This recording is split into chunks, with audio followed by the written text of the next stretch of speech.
Hello, everyone. Welcome back to the Woodhounds Podcast. We are a podcast about firewood and fun. And firewood. And firewood. My name is Joe, and I'm sitting across the table here at Woodhounds Studio from my good friend, Dan. Dan, would you care to say hello to the world? Yes. Hello, world. Hello, Woodhounds. Welcome back to another episode of the podcast. Glad you're here listening. It's been great seeing the response we've been getting. It's taking off, and every week it just seems to keep growing and growing. This is really cool, isn't it? Yes, it is very cool. I'm not an expert on podcasting yet, but you get your dashboard and you can see your data, and it's impressive. I would imagine that we got to be up there with some of the fastest growing podcasts, don't you think? We are the number one rated firewood podcast in the world. So that's great. That's a great honor. Oh, it's awesome. Awesome. Yeah. Hey, Dan. Yes. Do you have a second for a trivia question? Oh, yes. I love trivia questions. Not so much answering them, but hearing them. Well, I have a very good one for you. All right. What do these following countries have in common? Are you ready? Yes. The United States, Canada, the UK, Australia, Germany, Ireland, Norway, Belgium, India, New Zealand, Iran, Japan, Switzerland, Romania, Austria, Hungary, Ukraine, Finland, Hong Kong, Israel, Russia, Sweden, Thailand, and South Africa. Oh my. If I had to make a guess, I would say all of those countries, what they have in common is they are on planet Earth. Well, you are technically correct. They are all representative of the Woodhound Nation. Really? Yeah, those are all the countries that are following the podcast. So we've had downloads in all of those countries? Yes, we have. And the one South Africa, the one that I had named last, we have had one. And I would love to hear from our Woodhound in South Africa. Maybe he or she could send us an email. Yeah, if they can email us at thewoodhounds@gmail.com, and that is great to hear. I'm impressed. We are an international phenomenon. Wow. And for those of you listening out there, if you are listening on your favorite podcast platform, or if you're listening on thewoodhounds.com, wherever you're listening, just remember that you can always there should be an option for you to follow the podcast, and that way you're notified anytime new episodes come out. I think you'll be notified. Every now and then we might throw something out there like a episode that's not on our scheduled download, so it'd be good to follow along. Who would have thought firewood could be this fun? And we've been getting some comments from like our friend Daniel Atkins. He's said with our last episode about I Got a Split, he had said it's just a great episode. It's great to hear from both of you. Our friend Chris Artman, Cliff Blick, they all send their love. So it's good to hear from you guys, and please send us an email or comment in any way that you can. And if you have a really good comment, what the heck, we'll read it on the air. Yeah. Or if you have a suggestion for something you'd like to hear the Woodhounds discuss, send that in as well. As long as the suggestion is give it up. Well, there is one thing that I heard, some rumblings on the internet, Joe. You have? And I think we need, before we go any further, I think we need to clear some things up. Okay. And because I'm a little disturbed by it. I'm not quite sure what to make of it. And so I need you to set the record straight. Okay, I am here. All right. So the things I've been hearing and seeing online They have to do with you, actually, and how you are ripping people off Oh selling my them God. firewood. Oh my gosh. Yeah. You are ripping Well, people off selling firewood. and can I ask, how is that so? Well, I didn't get into that's the only detail I have. so that's why I want to hear your side of the story as to, how is it that you rip people off?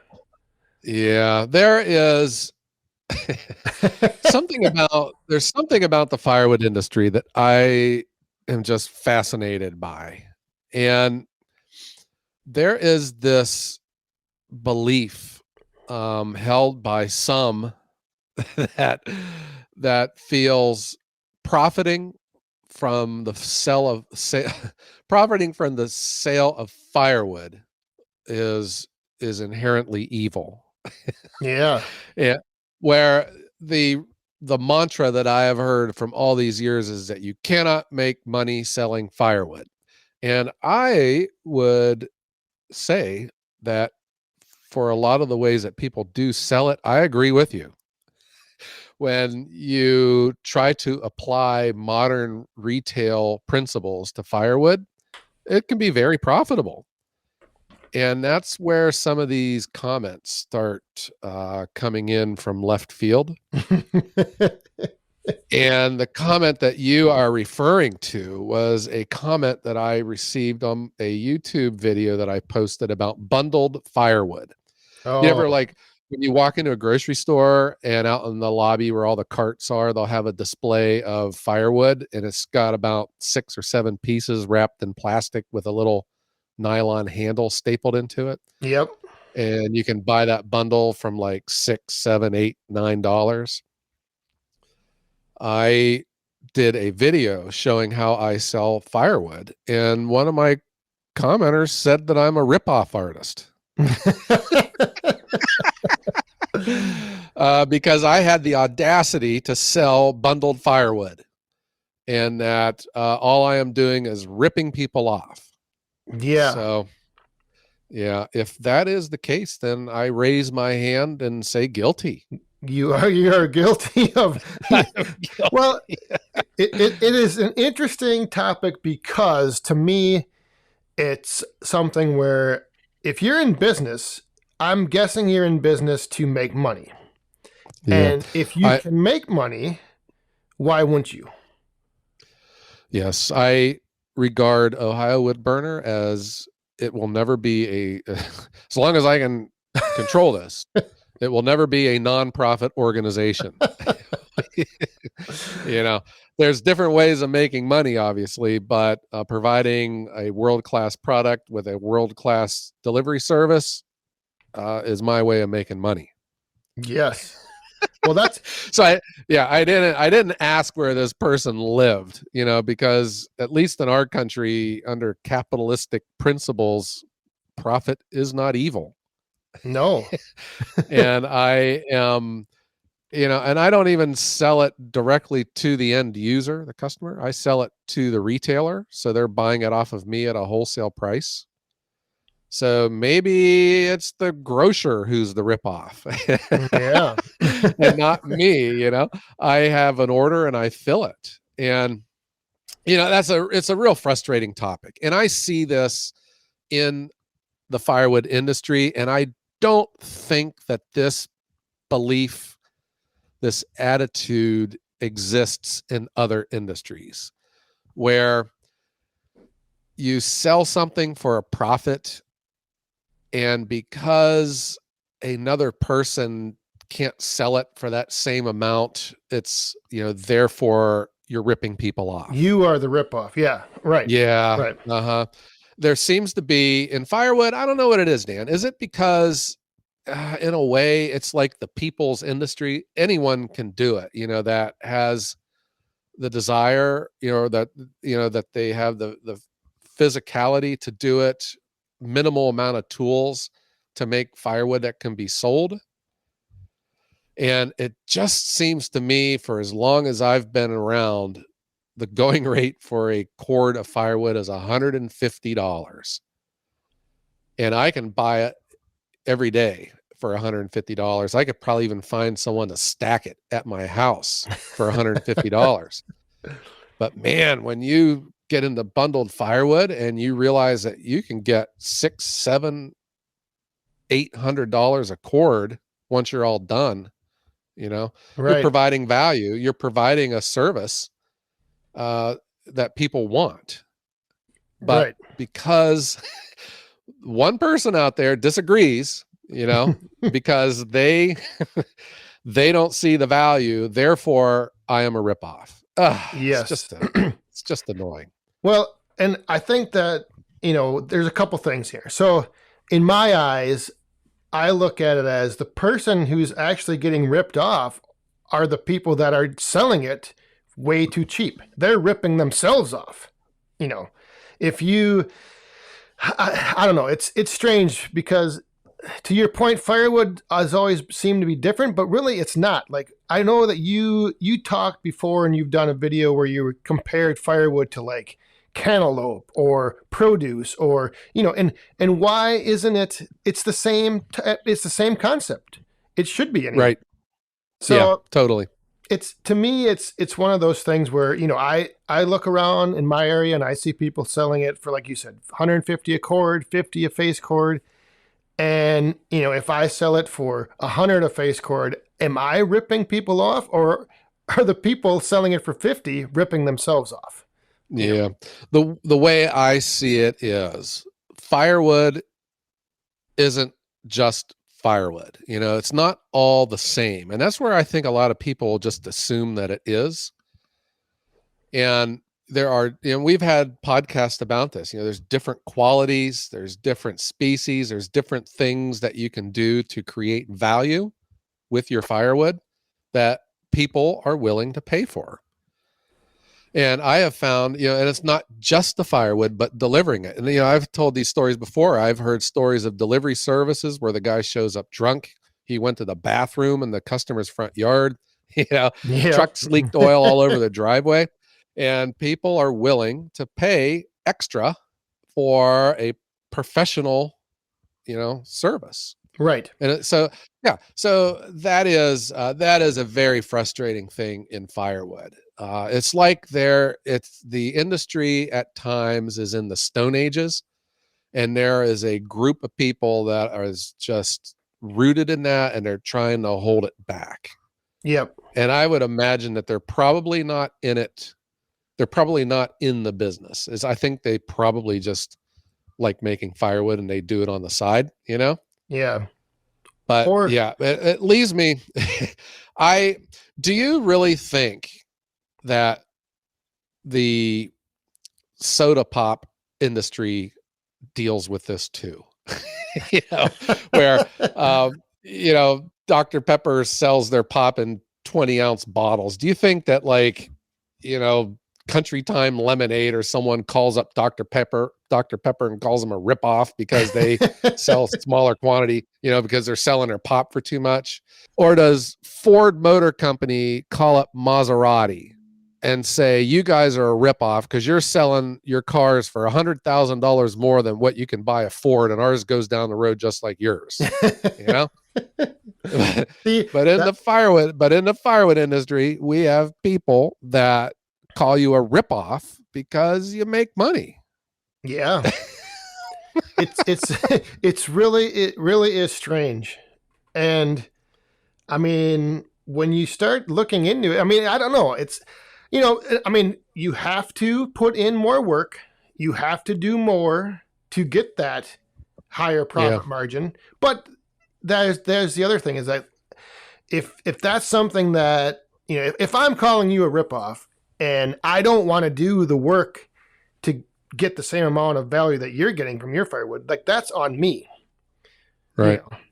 And I think that's where a big problem with people selling firewood is just that self-awareness. Yeah. And I think self-awareness is a key term because, who buys bundled firewood?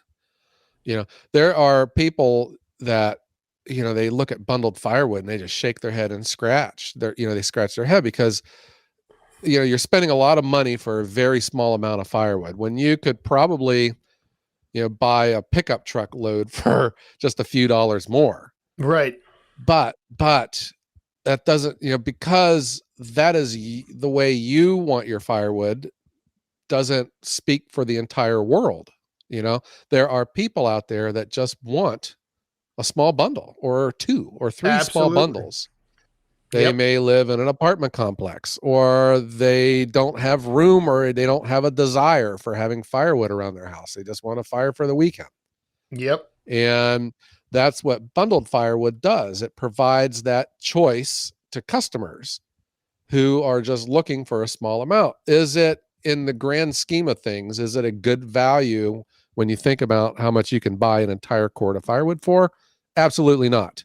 But that is the value that customers are willing to pay. Yep. It's why I want a 20-ounce Dr. Pepper, and I'll spend it's $1.95 at the grocery store. They have a machine in the lobby, and you can buy the whole 2-liter for 99 cents. Exactly. Why isn't this guy sending Kroger's or your grocery store an email saying that you're a ripoff because you're selling 20-ounce Dr. Peppers for $1.95? Yeah. I find this very annoying. And I think, again, it goes back to that whole relating firewood to other products. It's the same concept, but I think for too long and for too many people, it's always just been one way of selling firewood. Mm-hmm. And I think the problem is, the way people look at firewood. And I would properly define firewood as a commodity, just like the infamous barrel of oil, or a crate of cantaloupes from the farmer's field. Those are commodities. So does anyone ever call up? Well, they might be now, but does anyone ever call up Haviland Motor Oil Company and call them a ripoff because a quart of motor oil is $4 when I can buy the entire barrel, for 17 cents a quart? Yep. Yeah, it's like I said, it's just one of those things where, and the other thing that I think a lot of people don't understand is where they live is going to be different than where you live or where I live or where anyone else lives. It's totally what agree. The market will, drive in that area. For me, it's different than somebody, say, in Arkansas or Missouri, or if you live out in the farmlands where I live versus the city. Right. Firewood is worth a lot more money in New York City than it is out here in the farmlands of Northeast Ohio. Exactly. Yeah. But that doesn't say, though, Dan, that you can't rip someone off. Oh, no. Selling firewood. Do you, how can you think of any ways that you could rip off someone selling firewood? Very, very easily. You can give them a less amount than you agreed to. So, say they ordered a cord. You could have less than a cord. You could have the term I like, mixed hardwood sprinkled with oak. And by sprinkled with oak, 2 or 3 pieces per 100. Mm-hmm. So yeah, there's plenty of ways that I think you can rip people off, but I think the price is one aspect that you shouldn't really focus on. Yeah. Well, I would say, any industry or any individual, is capable of, price gouging.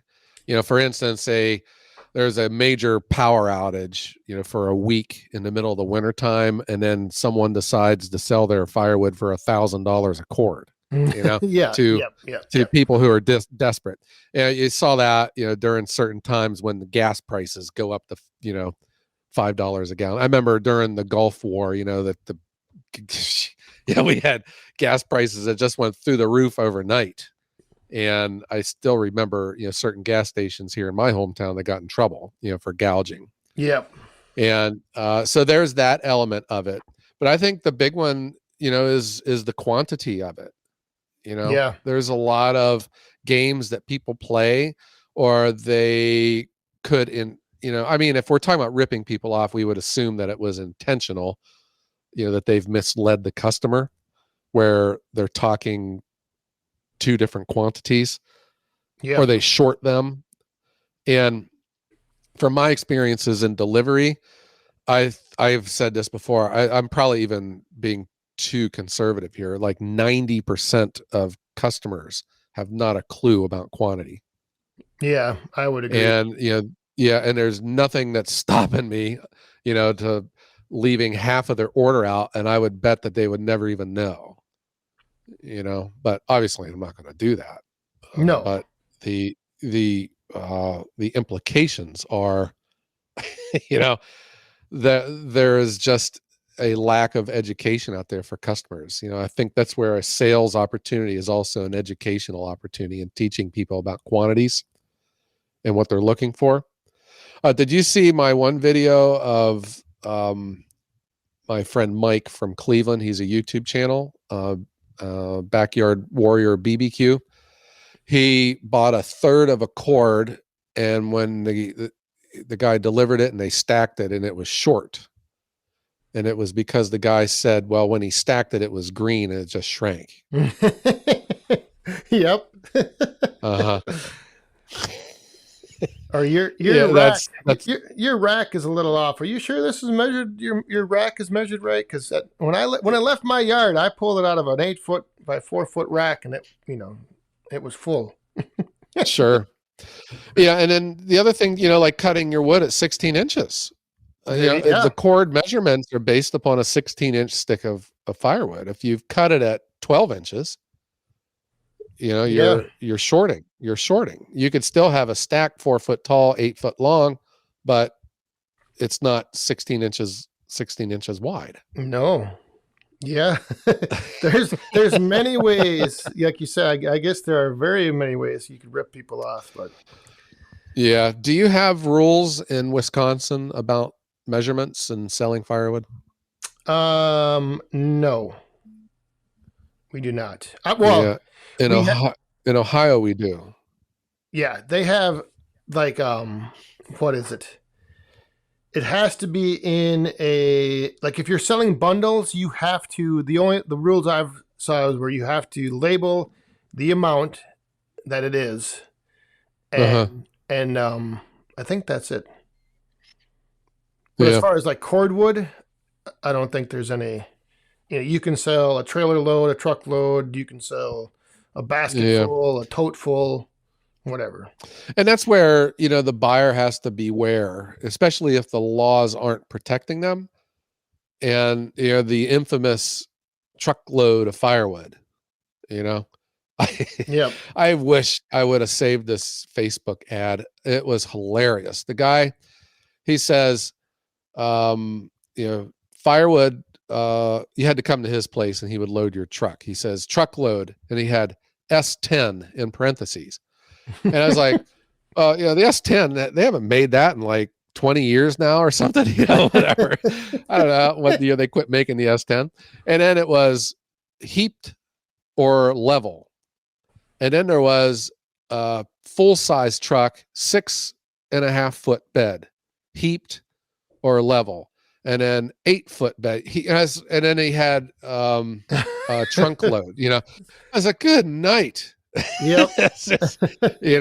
And that's where the problems can start when, I've said that before. The guy that I was talking to, he ordered a truckload, and he said the guy shows up in a Jeep.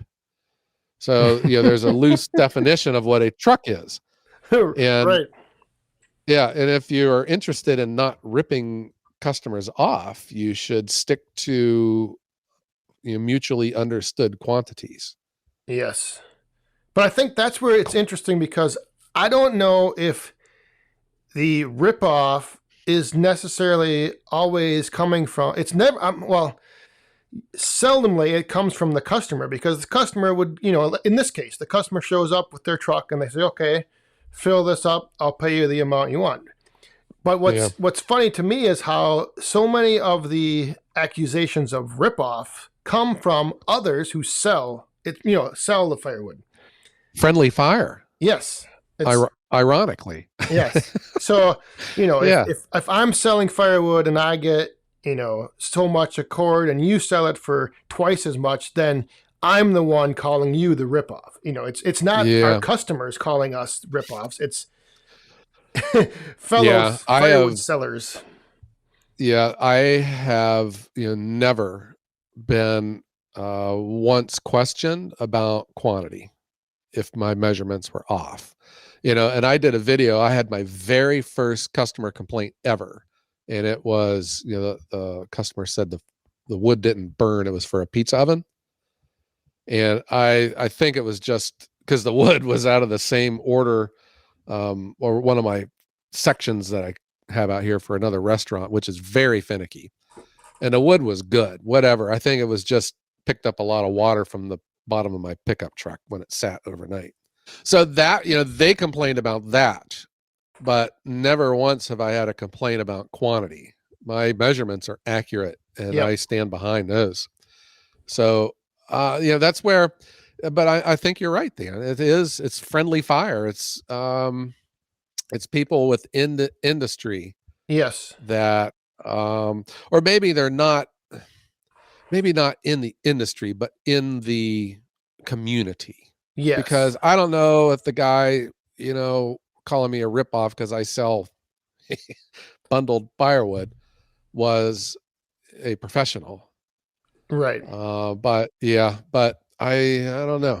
In my case, like, I have my roadside stand, and the bins that I sell out of, it's not like a cord measured amount, but if a customer were to come to me and say, what you're charging for this amount of wood is a ripoff, I would just say to them, well, then don't buy it. Yeah.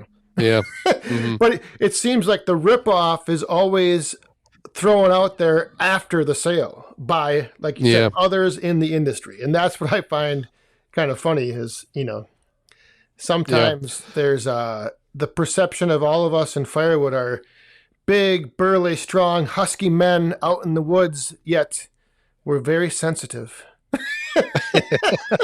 What? Maybe it is. It's a low self-esteem thing, where they just can't handle someone. I don't know. I don't understand it. It's a very highly unfortunate thing about the firewood community. And I just don't know. Does this really happen in other? Do other producers in other industries throw rocks at each other?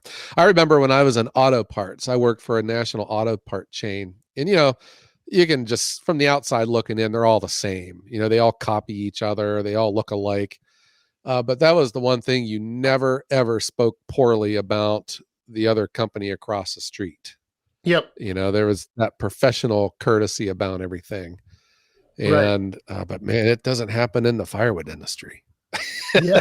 Well, now I'm just thinking, like, I wonder if at like farmers markets, if Farmer Jones sells his peas for $2 a bag, and, another guy sells his for $3 a bag. Is there, does that happen? Or is Farmer Jones ripping people off? Or it's fun to think about, but I don't know if I said, it's usually there's that mutual, respect for each other, or you just, you tip your hat. It's like, hey, if you can get that in your area, more power to you. Maybe I should look at myself again, back to the self-awareness, and say, can I do this in my area? Should I try it? I don't know. Yeah. I'm going to be totally honest here. Okay. My firewood is the highest priced wood in my area. And there was this one time, I ran into a customer. I was talking about what they had ordered, and they had bought it off someone else, and that guy's prices were higher than mine. And I was like, well, I got to raise my prices then, because there's nothing wrong with being the highest priced service in your area. So I take a lot of pride in that, but I also take a lot of pride with what we do, because nobody is going to beat us in quality and service. Right. And that's just the way I am. I'm very competitive like that. If I do find someone out there that's doing it better than me, it won't be for long, because I will copy and do exactly what you're doing, and I'll do it better than you. Yes. That is my commitment. So that's just the way I am. But I take pride in being the highest price. And I tell people right at the front, because I say I'm probably not the service for you. Especially people that are calling and they want a cord or a multiple cord delivered. I just tell them, guys, I'm not your service, because my prices are too high. I split my wood too small, and you'd be much better off, going to another place. Yep. And people like that, Right. I have nothing to hide with this. And I always say I have very high self-esteem. I have no problems telling people, that I'm not the right service for you. Yep. Yeah. Mm-hmm. If and that there again, like, that's where I don't know if the whole rip-off type of thing would come from a customer, because if you're upfront, you tell them and they agree to pay it, like, did you rip them off? Yeah. Yeah. But you know what, though? There was, when I sold auto parts, okay, I remember, this back in the 90s, if some of you guys and gals out there remember this, there was like these spark plug wars that were going on where, there's a traditional spark plug. Well, then they came out with like the split fire, and then they had ones with 3 electrodes and 4 electrodes and titanium this and that, where you could get a Motorcraft or an AC Delco spark plug for 99 cents each, or these premium ones that were like $9 each, and that always bothered me, where they would try to push these, premium spark plugs on an unsuspecting shopper. Yeah. I don't know that, and I guess that could happen in firewood too, but that is, I think part of being professional, having Right. respect for your customer, and that you're not in it for just, for one sale and then you're done for the year, but you're making a living out of it. And it's not in your best interest to gouge or to take advantage of or to rip people off. No, you want repeat customers. You Yeah. want customers who come back and who spread the word. Yeah. But going back to the comment, it's just a ridiculous comment. It is. Because how many bundles of firewood are being sold in this world every year? And Right. just because this guy would never buy one, his belief system transcends the entire world, I guess. Yeah, possibly. Well, okay. And and again, I mean, we're not, I didn't want to bring this up and try to come across as, we're like poking fun at anyone or we're trying to stir the pot with anything. But I think it's a conversation, worth having, and just bringing a little awareness to it, because I think people out there hold those opinions, and, sometimes you just need to address things and talk about them, just like this. Yeah. Mm-hmm. I am, when we're done with this podcast, I'm going to turn off my computer and I am going to go call Exxon and call them a ripoff, because they're selling gasoline at $4 a gallon. And I'm here to tell you that I could go to our bulk oil company up here and get it in 55-gallon drums, for $2.50 a gallon. Yeah. So, they're ripping people off. Yes. Oh, this could go on forever. That's what I'm saying. Dan, is this? I think this only happens in firewood. I really do. Yeah, I'm starting to think that as well.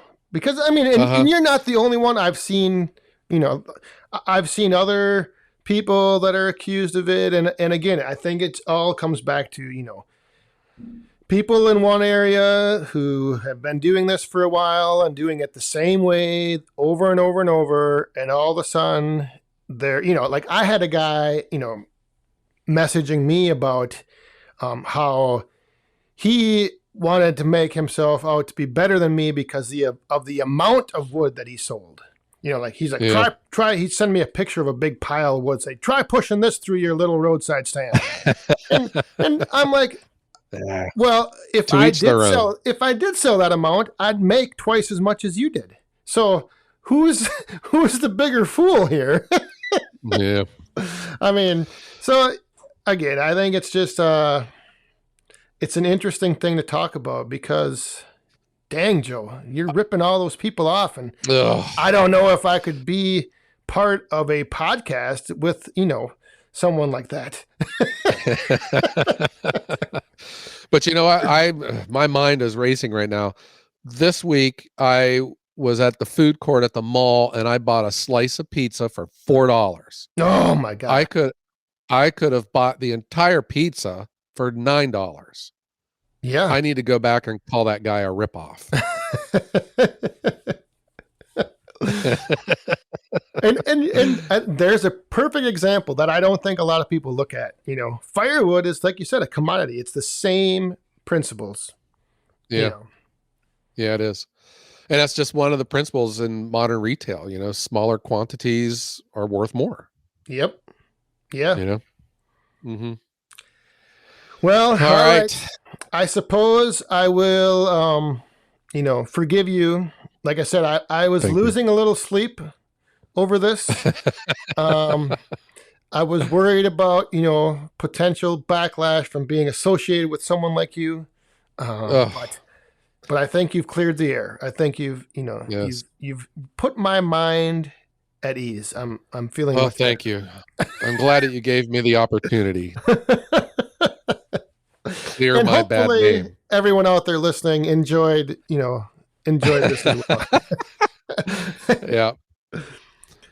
All right. Well, I think maybe this is a good time to say goodbye to everyone for this week. What do you think, man? I think this has been a good little episode. And again, for those of you listening, wherever you're listening, be sure to follow us and send us an email, thewoodhounds@gmail.com, or leave us a comment. We'd love to hear from you, and couldn't be more appreciative of all the people listening so far. I mean, all those countries. This has been a great experience. I mean, this has been a great experience, and I'm real glad to be able to sit here every week with you and call you friend. Yes. Even though, I've heard, even putting the stuff I've heard behind me. Next week, we got to talk about all the bad things I've heard about you. Oh my. Well, we are having a 7-hour episode next week, people. we can't forget, we have to get into the wood snob discussion. Yeah, that'd be a great episode. Episode. All right, Joe, and all you Woodhounds, we'll catch you all next week. And everyone, be cool.